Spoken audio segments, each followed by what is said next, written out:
If I asked you to name the most seen image in human history, what comes to mind? The Mona Lisa?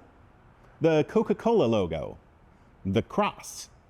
A lot of people would say something like that, and those are great answers, but I think they're all wrong. I have a theory, and to be clear, I'm open to being wrong about this, but I've been kind of obsessed. I think the most seen image in human history is something we've all looked at thousands of times and probably haven't given it much thought. This image is not hanging in a museum, and it's not on a billboard. It's not on a pair of sneakers or on a bottle. It is hanging in nearly every classroom on Earth, and it's on your smartphone right now. This is the Mercator projection. It was created in 1569 by a Flemish cartographer named Gerardus Mercator, and my theory is that this single image, this specific way of drawing our planet, has been seen more times than any logo, any symbol, any artwork, any photograph ever created. And I think I can make a pretty good case for it with some back-of-the-map math. Before I start counting, I gave myself 2 rules. Rule 1, what counts as seeing an image? I'm borrowing from the digital world, an impression. You glance at a map on a classroom wall, that's an impression. You check Google Maps for directions, that's an impression. I'm not measuring how long you stared, just did this image enter your visual field? Rule 2, the image can't be something you'd find on a keyboard, including the emoji keyboard, because if we're counting every time someone sees a period, a $sign, or a smiley face, well, nothing else even comes close. We're talking about composed images, designed things. Logos, symbols, artworks, maps. I'm not counting maps in general, I'm counting one specific image, rectangular, north up, that distortion pattern where Greenland looks like it's the size of Africa. Every Mercator map is essentially the same image with different labels on it. Coca-Cola has one logo, the cross has one shape, and Mercator has one projection. So let me walk you through my thinking. Let's start with classrooms. There are millions of schools on this planet, and for over a century, a huge number of them have had a pull-down map or a wall poster on display. Think about your own childhood. You probably sat in front of one for years, not glanced at it from a car window, but sat in front of it for hours, day after day. Multiple classes rotating through that same room 180 days per year, decade after decade, all over the world. I think classrooms alone get us into the trillions. Next, we layer on textbooks and atlases. Every student who's ever flipped open a geography book, a history book, a science book, there's a world map in there. Almost always Mercator. Billions of textbooks printed every year, going back over a century. Television. Now, this is the one that really convinced me. Every day, hundreds of millions of households watch news or weather. And behind the anchor or next to the meteorologist, there's a map.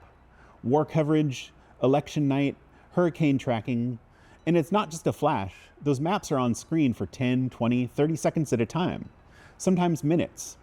TV has been doing this since the 1960s. That's 60 years plus of daily global exposure. I think this category alone might be in the trillions. Next, we have digital maps. Now, this is where it gets wild. Google Maps launched in 2005 using the web Mercator projection, and every navigation view is still Mercator tiles. Google Maps now has over 2 billion monthly users. Add Apple Maps, Waze, every weather app, every delivery tracker. I think we're looking at hundreds of billions of Mercator impressions every single year just from our phones. Then there's print, newspapers, magazines, public spaces, airports, hotel lobbies, conference rooms, government buildings, billions of airline passengers walking past flight route maps every year. And the deep history. This projection is from 1569. For centuries before any of the modern stuff, this was the map for navies, colonial administrations, trading companies, and universities. The numbers per year were smaller, but centuries add up. So when I stack all of this together, my rough estimate lands somewhere around 20 trillion impressions. No, that's some back-of-the-map math, and I could be wrong. I might be way off on some of these categories, but even if they're off by half, we're still talking about an image that has been seen trillions and trillions of times. And I think that puts it in a category all by itself. But let me try to argue against myself for a second. because if I'm going to throw this theory out there, I should at least stress test it. Coca-Cola, recognized by 94% of the world.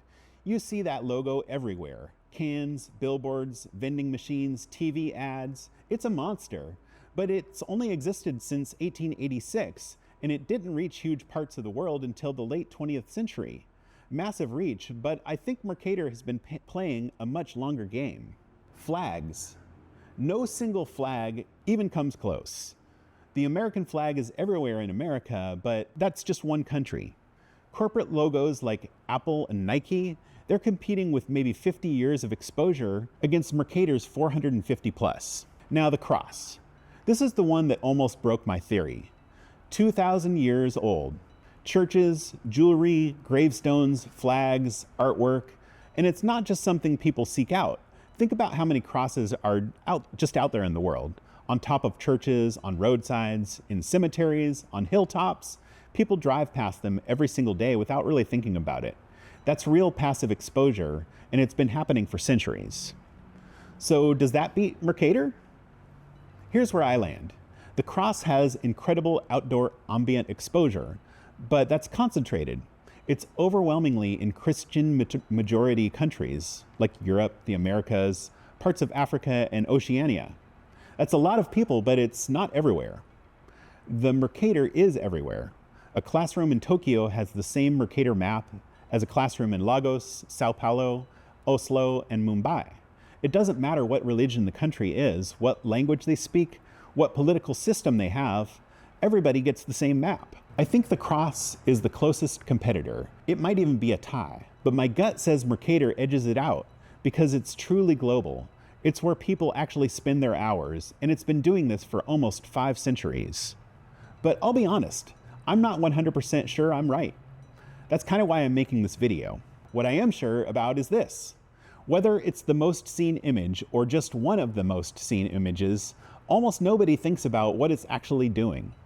This projection changes the size of every continent, every country, every ocean, and we just accept it as reality. I made a whole video about exactly how the Mercator distorts things and why that matters, so I'll link to that here if you want to go deeper. But the short version is, the picture of the Earth that lives in our heads right now is probably wrong, and it got there because we've been looking at this one image our entire lives without really thinking about it. We talk a lot about media literacy, about questioning the images we see in social media, in the news, and in advertising, but we never really talk about questioning the one image we've all been looking at since kindergarten. Coca-Cola spends $4 billion a year to get you to see their logo. Mercator didn't spend a penny. He just drew a map in 1569, and the world never stopped looking at it. The most powerful images aren't the ones you notice. They're the ones you never think to question. So what do you think? Am I right? Is the Mercator the most seen image ever? Or have I missed something? I genuinely want to hear your candidate. Drop it in the comments and let's figure this out together. And if you want a closer look at our reference grade wall maps, I'll put a link below to our shop site. Thanks for watching, and I'll see you next time.